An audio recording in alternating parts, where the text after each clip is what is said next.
Bismillahirrahmanirrahim. Assalamualaikum warahmatullahi wabarakatuh. Para pemirsa Pro Rijali dan juga para pemirsa Blaktak, program reportase pejalan kaki dan juga belantika kupasan seputar kita. Alhamdulillah kita berjumpa lagi dengan iringan doa tentunya kepada pemirsa dimanapun berada, agar senantiasa diberikan kesembuhan, dan mereka yang sedang sakit, yang mengalami kesempitan, insya Allah diberikan kemudahan oleh Allah dan diangkat penyakitnya oleh Allah Subhanahu Wa Taala. Amin, amin, amin ya rabbal alamin. Para pemirsa, di kesempatan pagi yang baik ini, saya ingin berbagi pengalaman saya dan pengamatan saya terkait keberadaan museum kehutanan. Museum kehutanan. Dan juga bisa dikatakan museum kehutanan dan lingkungan hidup. Kemarin saya berkesempatan berkunjung ke Museum Kehutanan di Gedung Manggala Wana Bakti yang merupakan bagian dari Kementerian Kehutanan sekarang. Saya sangatlah terkesima, baik dari sisi fisik museum dan juga perpustakaannya. Seakan-akan kalau kita masuk ke museum tersebut ataupun perpustakaan tersebut, kita tuh berada di bawah pohon yang sangat rindang. Kita tuh seakan-akan berada di bawah pohon yang sangat rindang. Bayangkan, kalau kita berada di pohon yang sangat rindang, lebat, kita ada di bawahnya, kita tentu akan merasakan kenyamanan,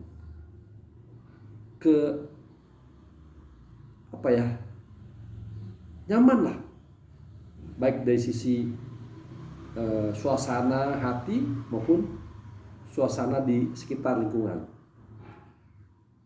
Itu yang benar-benar kami rasakan. Nah, kami kemarin berkesempatan berkunjung ke lantai 2, bertemu dengan para staf pengelola perpustakaan, berdiskusi terkait masalah buku-buku referensi yang memang kita tidak banyak berbicara, tapi kita saling bertukar pikiran mengenai peran dan fungsi museum dan perpustakaan tersebut. Dan memang banyak sekali hal yang saya lihat, baik dari sisi flora, fauna, dan hal-hal lain, aspek teknis yang menunjang kegiatan pembinaan dan pengelolaan flora dan fauna di Indonesia ini. Beranjak dari langkah saya ke lantai pertama ya, saya melihat berbagai penemuan-penemuan dan pengolahan hutan, baik itu dari hasil kayu dan non kayu, lalu juga faunanya, floranya, itu sangat-sangat memberikan satu sentuhan batin bahwa kita ini hidup di negeri Nusantara yang gemah ripah, lojinawi, aset kekayaan kita yang sangat bermanfaat untuk makhluk hidup, pemirsa. Saya melihat tuh pengelolaan hutan dari zaman sebelum kemerdekaan, pra-kemerdekaan, dan juga lebih dahulu lagi, mungkin abad-abad Nusantara. Di situ ada, saya melihat ada buku wik-wik ya, buku satu tulisan lontar di daun lontar yang disebut di adat Bali, wik-wik disebutnya itu, yang menceritakan bagaimana tata cara pengelolaan alam sekitar masyarakat Bali ketika itu. Itu masa ketika dalam periode Nusantara itu, belum periode kolonial, belum. Itu bagaimana bangsa kita ini, bangsa Nusantara ini benar-benar care terhadap keberadaan alam sekitar. Pengaturan masalah hutan, lautan, udara, lingkungan sekitar itu ada dalam aturan-aturan hukum adat ketika itu. Lalu saya melihat bagaimana bentuk-bentuk jenis kayu yang bagus-bagus. Lalu juga di situ ada semacam kelebihan-kelebihan dari keberadaan satu pohon itu banyak menghasilkan derivatif produk yang secara alami terbentuk dan itu sangat bermanfaat buat manusia. Seperti contoh kayu gaharu. Gaharu itu dari pohon tapi ada yang mengalami pembusukan atau istilahnya ya, sehingga ada gaharunya. Itu terjadi di proses alami dan itu dibuat untuk jadi pewangi, lalu kapur segala macam. Ini subhanallah.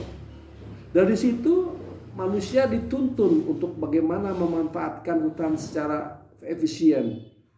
Dari situ timbul teknik-teknik ketika zaman adat istiadat, dia pakai kampak segala macam untuk menggali tanah dengan baik, untuk menanamnya dengan baik. Jadi setiap pohon mendorong orang kala itu berpikir bagaimana untuk mengolah pohon ini dengan alat tertentu. Nah, alat tertentu tuh mengalami perkembangan. Bagaimana kita mengolah karet, ada alatnya. Bagaimana kita mengolah daun lontar, ada alatnya. Bagaimana kita mengolah pohon aren, ada alatnya. Nah, jadi ini subhanallah pemirsa, saya benar-benar apresiasi kepada mereka yang memperhatikan kehidupan hutan dan lingkungan sekitar, yang turut mengeksplorasi kreativitas diri di dalam membentuk produk-produk yang bisa menunjang keberadaan pohon, flora, dan fauna tersebut. Kita bayangkan, kita melihat ada alat memotong yang baik, alat penyimpan karet yang baik, pengolahnya menjadi mesin, menjadi baju, kain, menjadi minuman yang segar, menjadi hal-hal yang sangat bermanfaat buat manusia. Jadi saya tuh sebetulnya tidak habis sehari kalau untuk ngelilik, walaupun nggak besar museumnya itu sebetulnya, satu lantai, ya mungkin kalau kapasitas untuk 50 orang masih enak dilihatnya ya untuk keliling. Karena tapi kalau lebih besar dengan kita, tapi itu enak. Di situ kita banyak mendapat inspirasi pemirsa. Jadi benarlah kalau kita benar-benar harus bersyukur bahwa kita harus benar-benar melindungi hutan kita, mengolahnya dengan baik pemirsa.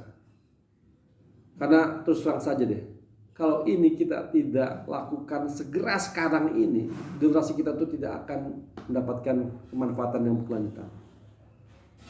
Jadi saya mendorong para pelaku di bidang pendidikan baik dasar, menengah hingga tinggi, bahkan lembaga tinggi, untuk memikirkan secara teknis bagaimana mengelola keberadaan satu aset flora dan fauna, bagaimana membentuk peralatan-peralatan yang bisa mendampingi pengolahan pohon-pohon atau fauna tersebut sehingga hasilnya bisa dikelola. Kalau contoh buah mangga bisa jadi jus mangga, buah pepaya jadi jus pepaya, segala macam, itu ada alat-alatnya, ada perlengkapan-perlengkapannya, perkakas-perkakasnya. Nah itulah yang menandakan bahwa Indonesia sebagai bangsa atau Nusantara yang benar-benar hidup dalam atmosfer yang sejalan, senafas untuk mengembangkan hutan yang kita punya, flora yang kita punya, fauna yang kita punya. Oleh karena itu pemirsa, hargailah lingkungan kita. Mari kita berpikir untuk melestarikan, mengamankan, dan mengembangkan produk-produk yang sudah ada, dan kita terus kembangkan agar itu memberikan kemanfaatan buat kita pribadi maupun untuk para generasi yang mendatang. Sekali lagi saya ucapkan terima kasih kepada pengelola Museum Kehutanan dan juga Perpustakaan Kehutanan yang benar-benar memberikan inspirasi buat kita untuk menjadi bahagian yang tidak terpisahkan di dalam mengelola alam sekitar Indonesia, alam Nusantara yang indah ini. Demikian, wassalamualaikum warahmatullahi wabarakatuh.